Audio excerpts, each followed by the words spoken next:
tendemos a dar apariencias? ¿Por qué tendemos a buscar aparentar algo que posiblemente no somos?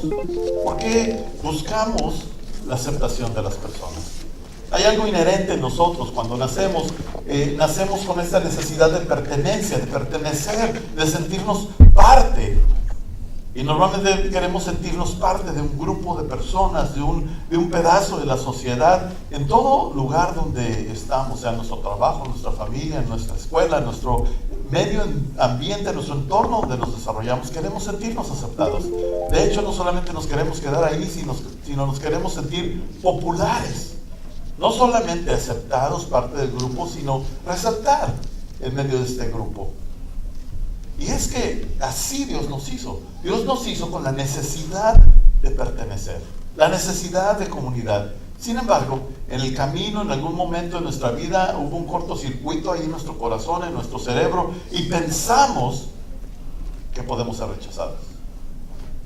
Y entonces, en vez de buscar comunidad, empezamos a pensar en cómo no ser excluidos, en cómo no ser rechazados. Y cuando hablamos del temor al rechazo, normalmente se vienen a nuestra mente los temas de presión social. Hacer las cosas con tal de quedar bien con los demás, o con tal de no hacer lo que los demás no están haciendo, o con tal de hacer lo que los demás hacen.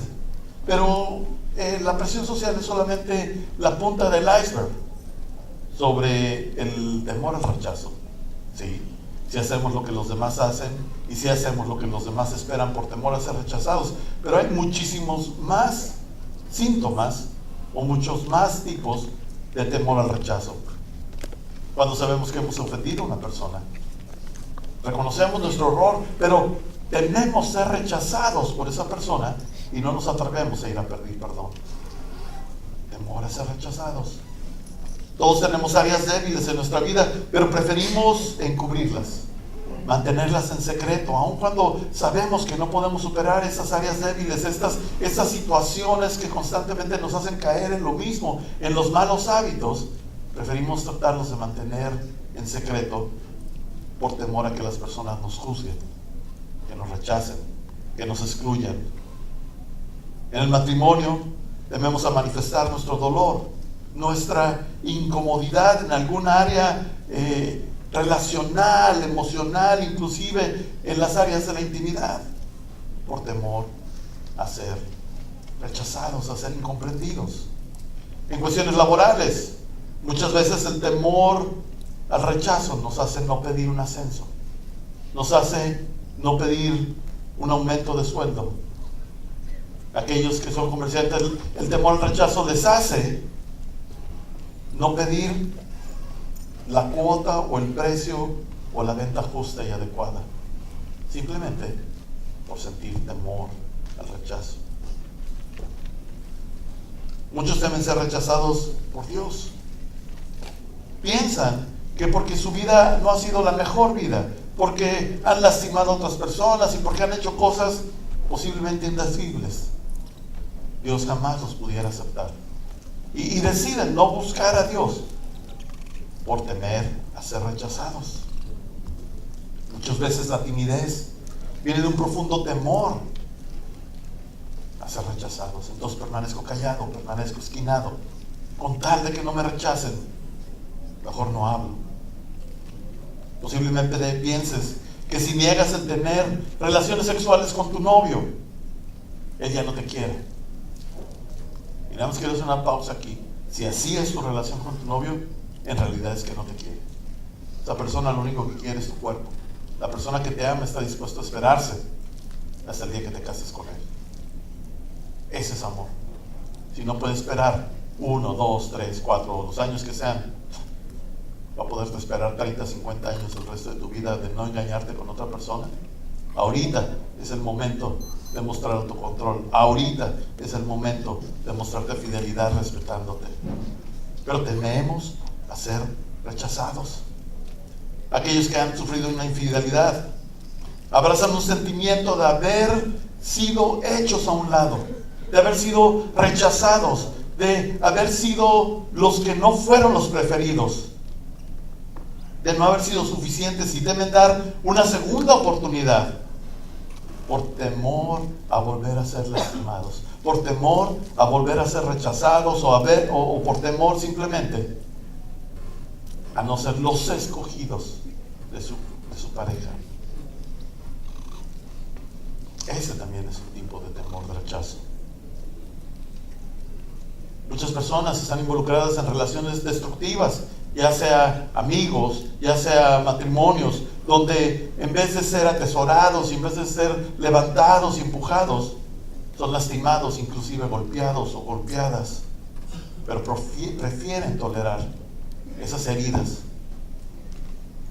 con tal de aceptar, con tal de vivir con las migajas de la aceptación de su cónyuge o de su amigo.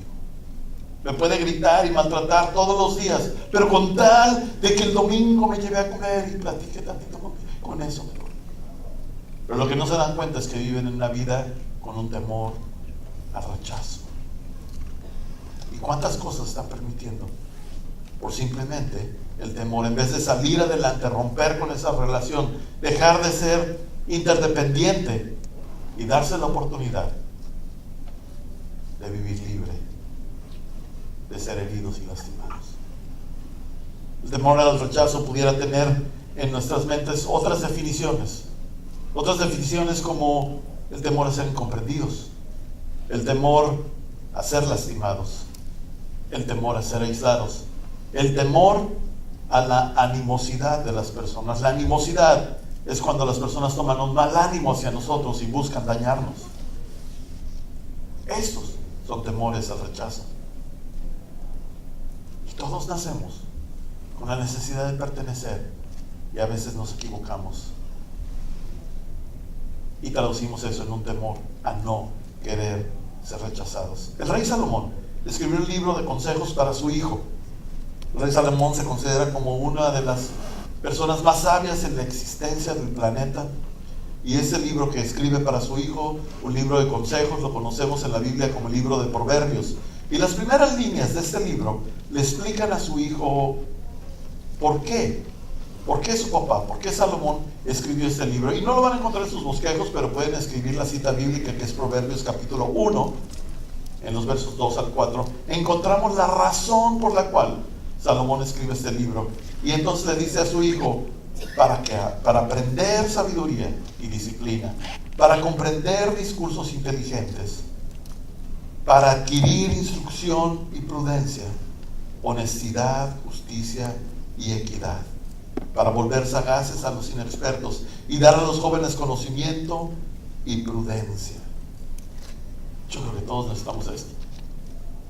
Y esto necesitamos, entre otras cosas que vamos a ver el día de hoy, para poder enfrentar el concepto y el temor al rechazo. Porque el temor al rechazo no es algo inteligente. No deben de ser las instrucciones que deben de seguir nuestras vidas. No es algo prudente. Y como lo vamos a ver, no es algo honesto. En ese libro de consejos es donde Salomón le habla a su hijo sobre el temor al rechazo, el temor a las personas. Y están sus bosquejos y en pantalla, donde escribe Salomón en Proverbios 29-25, dice: el miedo a los hombres es una trampa, pero el que confía en el Señor estará protegido. ¿A qué se refiere Salomón con una trampa? Y yo voy a usar 7 puntos nada más para ejemplificar qué son estas trampas a las que se puede referir Salomón. Y puede haber muchísimas más, pero nos tomarían muchos días y otras 5 series para poder saber todas las trampas. Pero quisiera mencionar algunas que son muy evidentes. Y esas trampas o consecuencias del temor al rechazo pueden ser permitir a otros manipularnos. Permitir a otros manipularnos. Al pensar que nosotros podemos ser rechazados, le permitimos a las personas tomar decisiones por nosotros. Nos dedicamos a hacer o a cumplir las expectativas de los demás. Normalmente nos podemos dar cuenta de que estamos siendo manipulados con una frase muy popular: si en verdad me amas, X, Y o Z. Entonces, a todos los que están presentes aquí, si solamente pudieran llevarse esta frase en sus mentes, de que es una trampa, te están manipulando. Cuando escuches las palabras, si en verdad me amas, si en verdad quisieras pertenecer, si en verdad quisieras superarte. Porque después de ese viene el requisito de la manipulación normalmente. Debemos entender que esto es una trampa, que estamos siendo manipulados. Cuando nuestra vida está guiada, está manejada por otra persona, estamos siendo manipulados. Y no estoy hablando de no obedecer, ni siquiera estoy hablando de no someternos a las autoridades, o entre marido y mujer no someterte a tu esposo. Estoy hablando de un chantaje, estoy hablando de una manipulación, donde hacemos las cosas como los demás quieren que las hagamos, y somos chantajeados para hacerlo.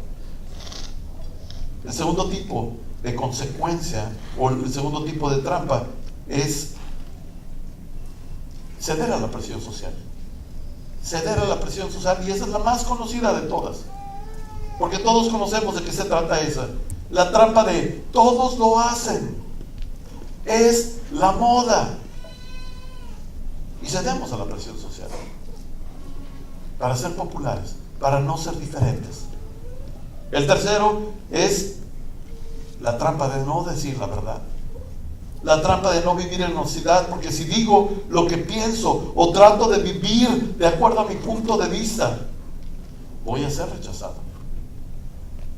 Pero no solamente no vivo una vida honesta, sino también caigo en la trampa de no decir la verdad.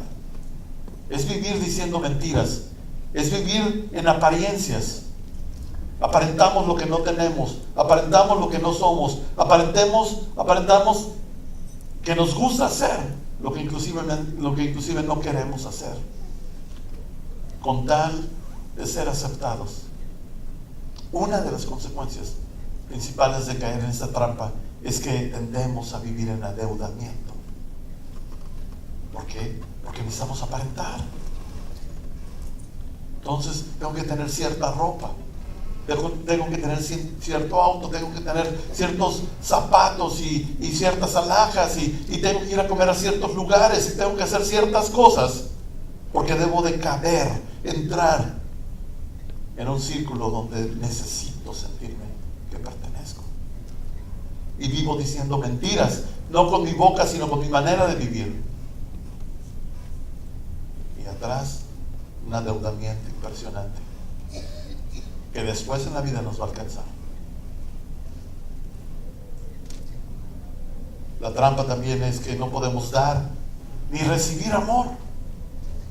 Nos impide, ese temor nos impide dar y recibir amor.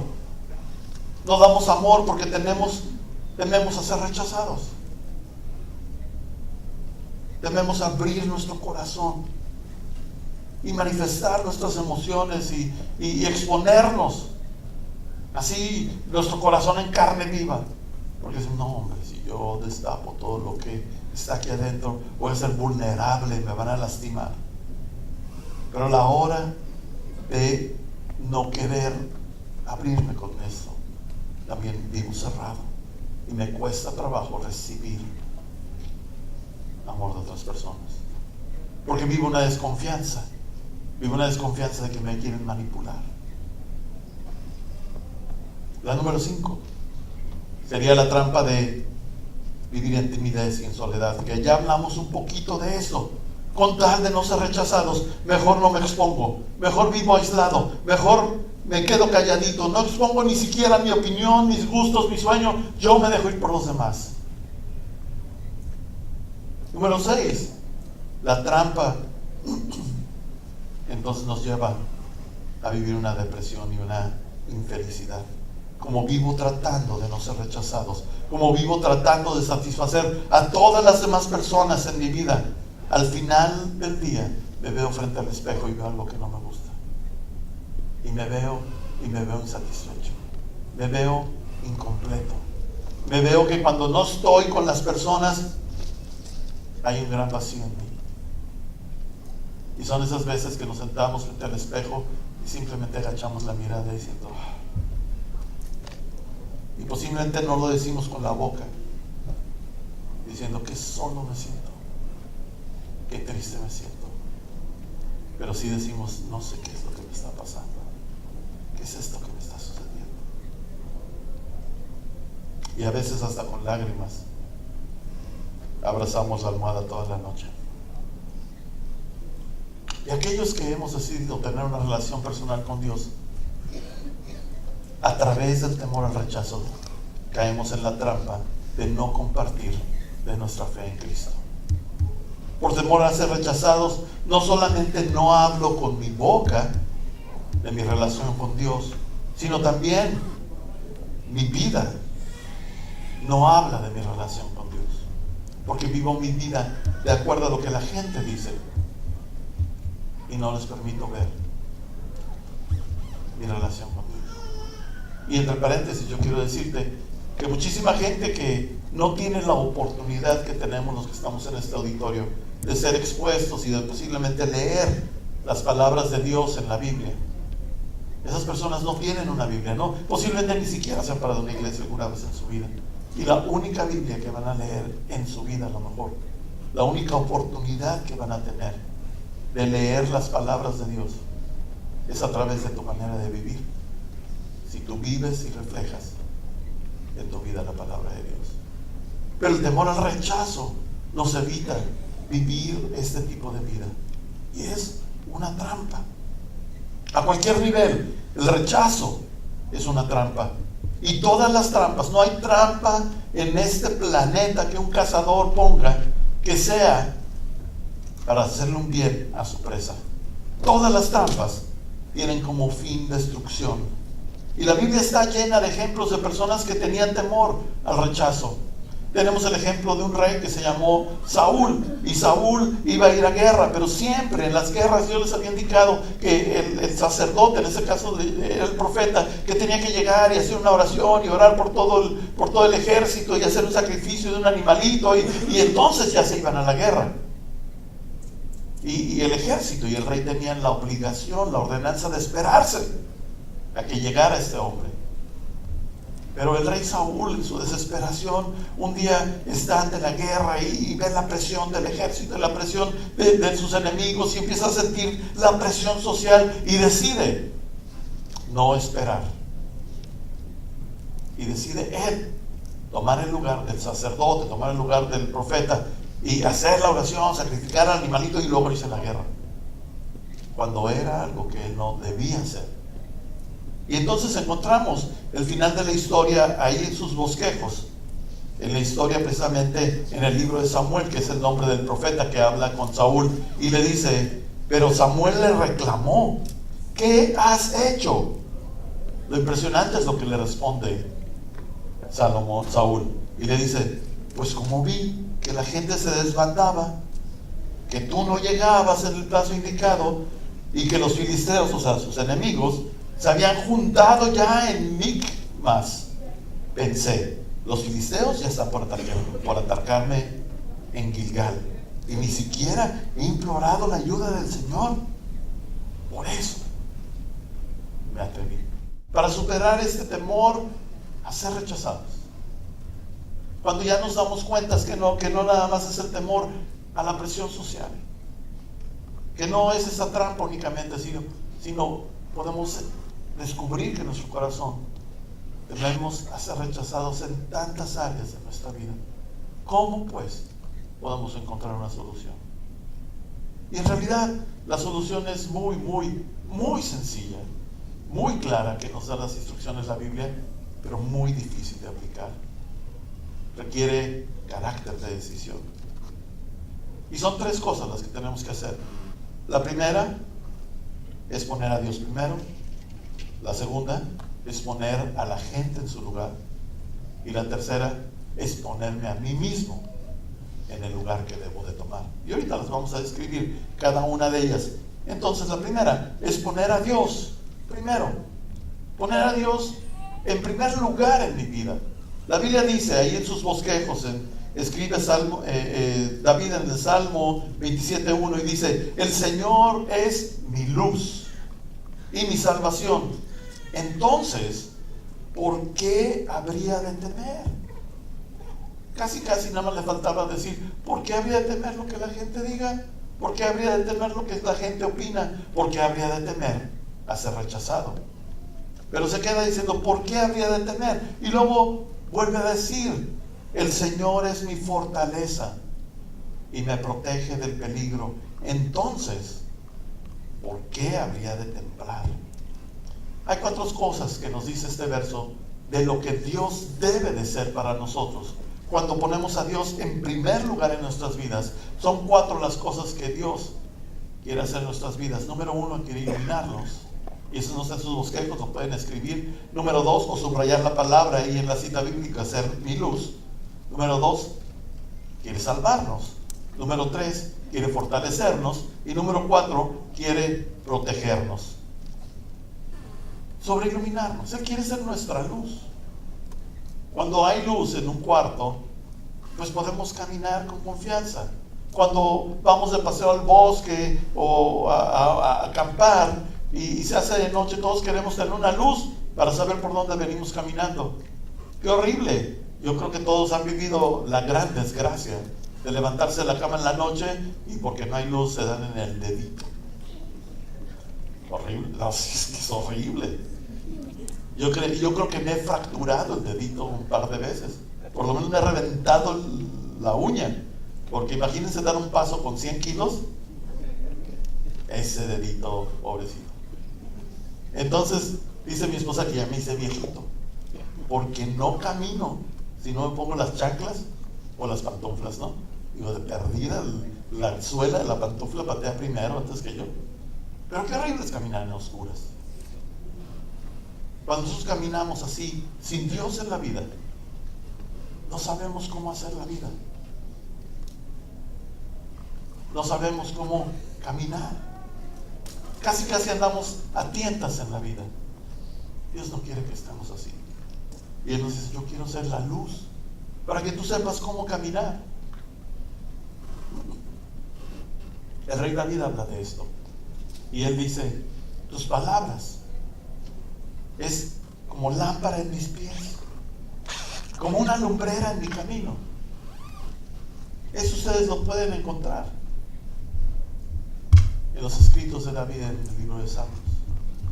Eso debe de ser Dios en nosotros, iluminando nuestra vida. Y encontramos esta iluminación, esta guianza, esa manera de saber hacer la vida. No a través de lo que la gente opina o dice, o la presión social, o aquellas personas que dicen que nos aman, sino encontramos la guianza y la luz a través de lo que Él dice, a través de su manera que nos dice que vivamos, a través de sus instrucciones. Porque lo único que quiere Dios para nosotros es el bien. No quiere que vivamos vidas restringidas, incómodas y todas sufridas. Al revés, Él quiere que vivamos vidas libres, vidas cómodas, con carácter, pero esperando los frutos de nuestro esfuerzo, de seguir sus instrucciones. Entonces, Él debe de ser nuestra luz. Cuando ponemos a Dios en primer lugar, Él es nuestra iluminación, Él es nuestra guía, a Él solamente obedecemos.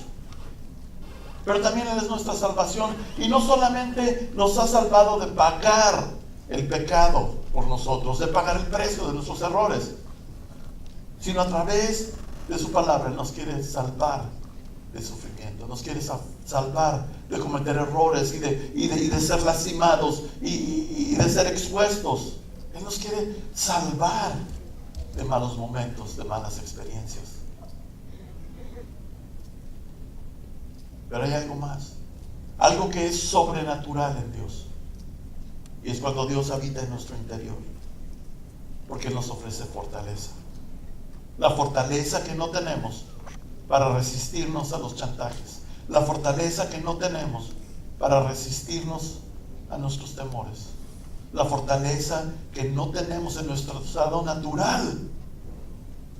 Es solamente Dios que dentro de nosotros produce la fuerza que no tenemos, pero también nos ofrece protección. Y son atributos que solamente Dios nos puede dar.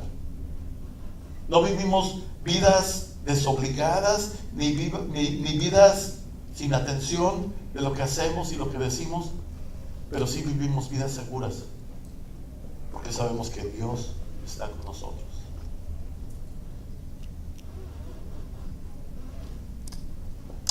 Hace un tiempo, no mucho, sufrimos una situación de seguridad en mi familia. Y no es algo que normalmente hablo en público, pero tuvimos que inclusive salir del país, porque la cosa estaba muy, muy, muy fuerte. Y mi actividad en la ciudad siempre ha sido muy pública, no porque quiera ser protagonista, sino porque siempre he hecho cosas muy públicas, en las calles, en las plazas, en auditorios. Y recuerdo que en ese tiempo íbamos con un grupo de Tijuana a tratar de sacar a personas que se estaban prostituyendo en la Coahuila. Y se montaba un escenario y a mí me gustaba mucho participar con esas personas, porque nadie tiene la audacia de ir y meterse ahí donde todos decimos, ay, la cochinada. Pero esos sí van y les dicen, ¿saben qué? Si tú en este momento, hablándoles a las prostitutas, te quieres librar de esto, en este momento aquí tenemos unas camionetas, súbete a las camionetas y no te van a encontrar, ¿no? Y uno está así como que, oye, ahorita van a salir los que las protegen, nos van a agarrar balazos. Y en medio de esta situación de inseguridad, en medio de esta situación de amenazas, recuerdo claramente que tenía yo este evento con esas personas y yo estaba pensando que habríamos de tomar este evento y de hacerlo. Y recuerdo claramente lo que en una junta familiar se nos pidió a todos, y se nos pidió que por nada del mundo viniéramos a Tijuana. Y eso me tronó el corazón. No poner, lo único que yo ponía era poner las bocinas y manejar la consola con tal de que el evento sucediera, pero no estar ahí implicaba que posiblemente el evento no se hiciera. Definitivamente yo cumplí con lo que dije de no venir a Tijuana. Y yo me puse y le dije a Dios, Dios, ¿cómo es posible? Toda mi vida me he preparado para hacer lo que tú tienes pensado para mí. No puedo vivir oculto. Ayúdame con esto. Y yo estaba leyendo, pasando por un libro que se llama Nehemías. Y Nehemías era un hombre que estaba reconstruyendo los muros de Jerusalén cuando los enemigos habían destruido la ciudad. Y nadie quería que esos muros se reconstruyeran. Los pueblos que eran los enemigos no querían que esos muros se construyeran. Pero Nehemías pide permiso, obtiene el permiso y va y lo reconstruye. Pero los otros, los enemigos, se enojaron porque lo estaba haciendo y planearon irlo a matar. Y entonces Nehemías, viviendo con un amigo, le dice a su amigo, Nehemías, vámonos a esconder ahorita mismo, porque vienen a matarte. Y Nehemías le contesta algo extraordinario y le dice, un hombre como yo no ha de esconderse, porque lo que Dios me ha dicho que yo haga es para darle fama a su nombre. Y yo dije, a ver, ¿qué? Y lo leí como 10 veces, ¿no? Así como hubieran escrito mi nombre ahí, ¿no? Como si hubieran dicho, Gerardo, ahí vienen a hacerte cachos, te van a bailar y te van a deshacer y hasta te van a posiblemente X. Y es como si yo hubiera dicho, ¿no? Como si deberían de ser mis palabras. Un hombre como yo no ha de esconderse. Porque las cosas que yo he sido llamado a hacer son para la fama y el nombre de Dios. Eso es algo personal en mi vida que jamás he platicado. No camino en las calles irresponsablemente. Pueden platicar con mis hijos la manera que buscamos de estar seguros. Pero sí les puedo decir una cosa: No camino en la vida con temor. Camino con seguridad. Porque Dios protege mi vida. Y eso es algo sobrenatural. Y esa seguridad es la seguridad que Dios también te ofrece a ti. Cuando pones en primer lugar a Dios, yo no quiero decir que yo soy el perfecto y que hago las cosas como Dios dice. Tengo quizá más errores que usted, pero diario me esfuerzo por poner a Dios en primer lugar. Entonces, Dios tiene que ser el que nos guíe, el que nos salve, el que nos da fortaleza y el que nos protege. Y cuando buscamos en las personas esto, no lo vamos a encontrar. Nos van a defraudar, porque nos van a guiar mal. ¿De qué nos van a salvar? Su fortaleza pareciera que en las situaciones extremas de la vida no sirven y no siempre nos van a proteger. El temor al rechazo está basado en dos cosas, ahí sus bosquejos. Todos necesitamos ser amados. Así nacemos, decíamos, así fuimos creados. Pero pensamos que las demás personas deben de suplir totalmente esta necesidad. Pero es solo Dios el que puede suplir nuestra necesidad más profunda y más interna. La Biblia dice: aleja de mí la ofensa que temo, yo he deseado tus preceptos. Y luego dice: muéstrame, Señor, tu amor y salvación, tal como lo has prometido. Esta es la llave: reconocer y vivir en el amor de Dios. Porque si no, jamás vamos a tener satisfacción. Jamás vamos a poder abrazar una vida sin temor. Pablo le escribe a su discípulo Timoteo y le dice en 2 Timoteo 2:15, no está en sus bosquejos, lo pueden buscar después: esfuérzate. Y luego me llama la atención: ¿por qué debe esforzarse? Para poder presentarte delante de Dios y recibir su aprobación. Esfuérzate por lo que Dios piensa de ti. Eso es lo primero que debemos hacer en la vida. La segunda cosa que debemos hacer en nuestra vida es poner a la gente en su lugar. Poner a la gente en su lugar. Y no me refiero a ser groseros. No, me refiero en tu vida poner a la gente en el lugar que le corresponde. Si a Dios le toca el primer lugar, la gente secundaria. Dice Isaías 51:12: yo mismo te doy ánimo, hablando Dios. ¿A quién tienes miedo? ¿A los hombres? ¿A los hombres mortales que no son más que hierba? ¿A quién le tenemos miedo? ¿A las cosas temporales? ¿A este círculo en el que nos desarrollamos? La vida da tantas vueltas que en realidad desconocemos dónde vamos a estar mañana, dónde va a ser nuestro empleo pasado mañana, dónde vamos a vivir o qué cosas nos esperan en el futuro. Pero sí sabemos que todo lo que hagamos hoy, todo lo que digamos hoy, todas las cosas y acciones de nuestro presente van a ser la semilla del fruto de nuestro futuro. Entonces, debo de poner a la gente en segundo lugar.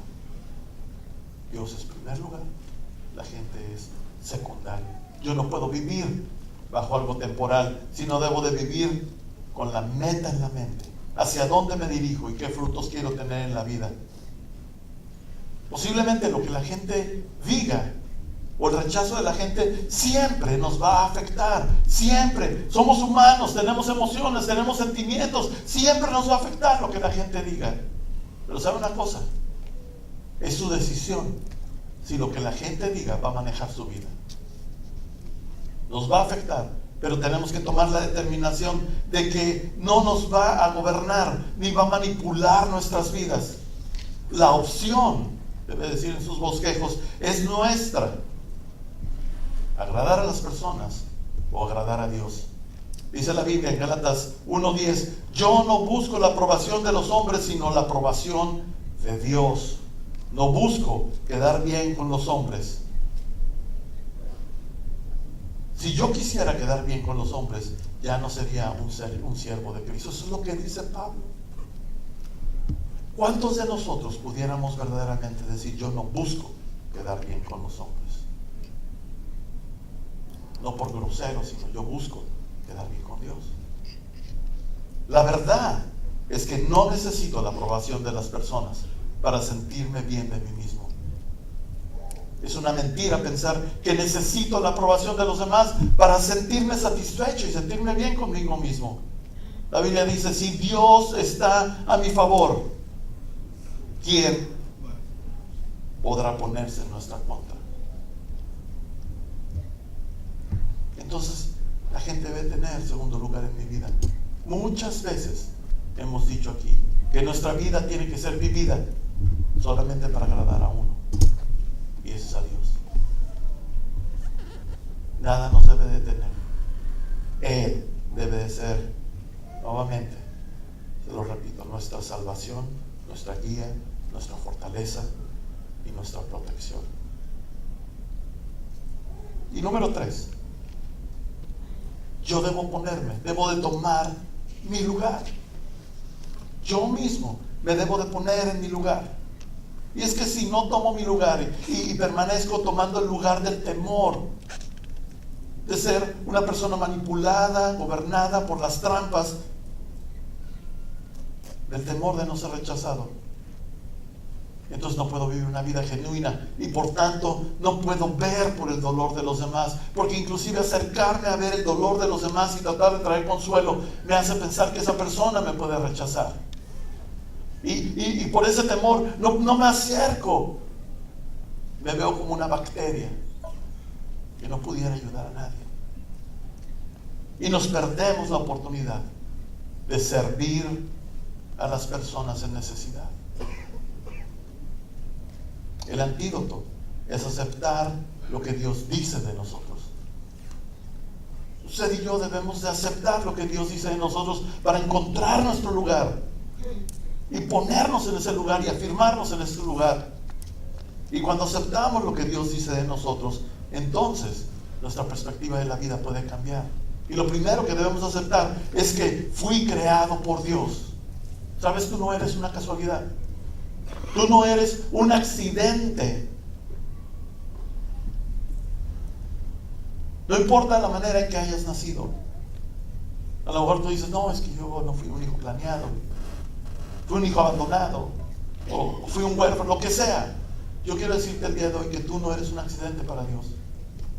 Desde que tú fuiste concebido, Dios te conoció. La Biblia dice, sin embargo, los hiciste un poco menor que Dios y los coronaste de gloria y honor. Tú no eres basura, no eres algo que sobra, no eres una bacteria, no eres algo que no sirva. Eres una persona de gran valor. Dios mismo se hizo hombre y entregó su vida por ti, para que tú puedas tener una relación por siempre con Él. Ese es el valor que tú tienes. Yo no sé si alguien más ha dado la vida por ti, pero ese es el valor que tú tienes. El valor que alguien más entregue su vida por ti, ese es el valor de tu vida. Entonces debes de entender que fuiste creado por Dios, que no eres un accidente, que eres un tesoro, que tienes gran valor. La segunda cosa que debes de saber es que a través de Jesucristo eres aceptado por Dios. Tú y lo que hayas hecho en el pasado, eso no importa. A través de Jesucristo Él pagó todos sus errores y Dios puede decirte, tengamos una relación personal. Hayas hecho de lo peor, Dios siempre está, dice la Biblia, que Él está tocando a la puerta de tu corazón, llamando ahí, y dice, si tú escuchas su voz y le abres la puerta, Él va a entrar a tu vida. Es una decisión. La Biblia dice, incluso antes de haber hecho el mundo, Dios nos amó y nos eligió. Antes de hacer el planeta, Dios ya sabía que ibas a existir y Él te amó y te eligió.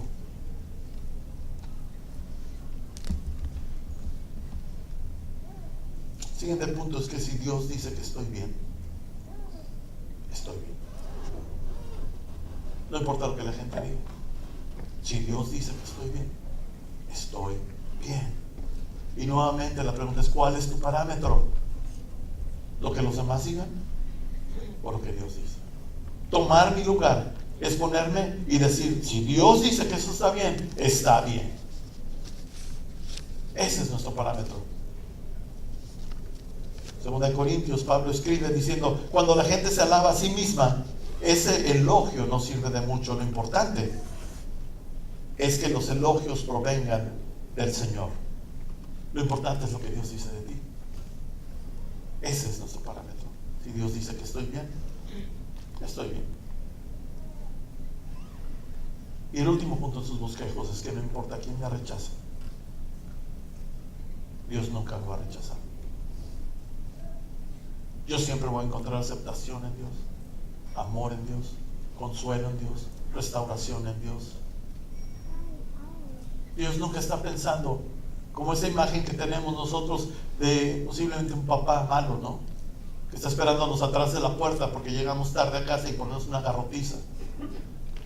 Yo tenía un amigo, y lo he comentado creo que una vez aquí, que su papá llegaba pues ebrio a su casa, y por alguna ira que él tuviera, porque él posiblemente dejó el carro estacionado en el lugar que no le tocaba, o porque el carro se quedó abierto, o porque dejó el zapato en el pasillo de la casa, ese hombre entraba lleno de enojo y le ponía una tranquiza mientras estaba durmiendo. O sea, lo levantaba a golpes y patadas. Y a veces creemos que Dios está esperando el momento en que nos equivoquemos para entonces castigarnos. Y es que te va a castigar Diosito. A veces no es el corazón de Dios. El corazón de Dios es amarnos, abrazarnos, consolarnos, ayudarnos con nuestros errores, perdonar nuestros errores. Y sí, definitivamente no es el castigo de Dios, sino son las consecuencias de nuestras malas acciones las que muchas veces vivimos. Si engañamos a nuestra esposa y nuestra esposa ya no quiere vivir con nosotros, ¿es Dios que nos castigó? Es una consecuencia de lo que hicimos. Sí, Dios quiere que haya perdón, pero somos nosotros los que provocamos esa situación. ¿Y cuántas cosas provocamos en la vida? Y le echamos la culpa a Dios, pero no es Dios el que está castigándonos. Dios nos ofrece su gracia y su perdón, su aceptación, si nosotros se lo permitimos. Y con eso quiero terminar. A lo mejor tú dices, Gerardo, yo siempre me he sentido alejado de Dios. Yo siempre pienso que Él no me puede aceptar a mí. Yo quiero decirte que Él dio el primer paso ya. Y Dios dijo, para que tú y yo podamos tener una relación personal, yo voy a pagar el costo, el precio, voy a pagar la consecuencia de todos tus errores. La Biblia le llama pecados. El problema es que el costo de nuestros errores, de nuestros pecados, es pagar con la vida.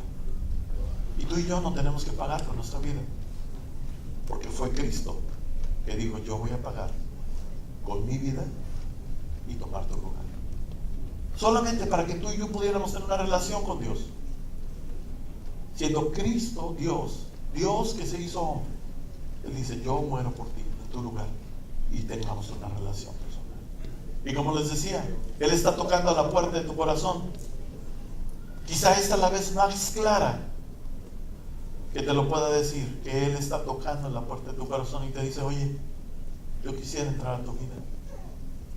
Enamorado a tu alrededor y posiblemente te ha acompañado, no posible, sino toda tu vida te ha acompañado, pero ahora Él quiere estar en tu interior y Él no va a invadirte porque Él es un caballero y Él dice, si tú me abres la puerta de tu vida, si tú dices sí, entra dentro de mí, entonces yo entraré contigo y tendré una comunión, dice la Biblia, que toca la puerta y llama, y si tú le abras la puerta Él cenará contigo, que representa que tendremos una comunión personal con Él.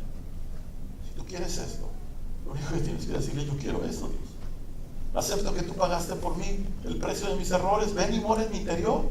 Y a partir de hoy yo voy a tratar de seguir tus instrucciones con toda la fuerza que tengo. Y yo quisiera hacer una oración por todos nosotros. Y si tú eres esta persona, solamente te pido que en tu mente, no vamos a pedirte que te pongas de pie ni que pases a ningún lado, en tu mente repite esto y díselo a Dios. Pudiéramos cerrar por unos momentos nuestros ojos, solamente para no distraernos. Y por favor, si tú quieres esto, abrir la puerta de tu vida a Dios, solamente dile eso a Dios. Dios, yo quiero que entres a mi corazón. Quiero responder a esto. Que si tú estás llamando en la puerta de mi corazón, yo quiero abrírtelo. Quiero que mores en mi interior. Comprendo que tú y yo no podemos tener una relación por mis errores y mis pecados, pero también acepto que tú, siendo Dios, te hiciste hombre y moriste por mis errores. Te doy gracias por el sacrificio de Jesucristo, que moriste por mí y resucitaste. Y a partir de este día yo quiero decirte que con todo mi esfuerzo voy a tratar de vivir de acuerdo a tu opinión, de acuerdo a lo que tú quieres, de acuerdo a lo que tú piensas, y buscando únicamente tu aceptación. En el nombre de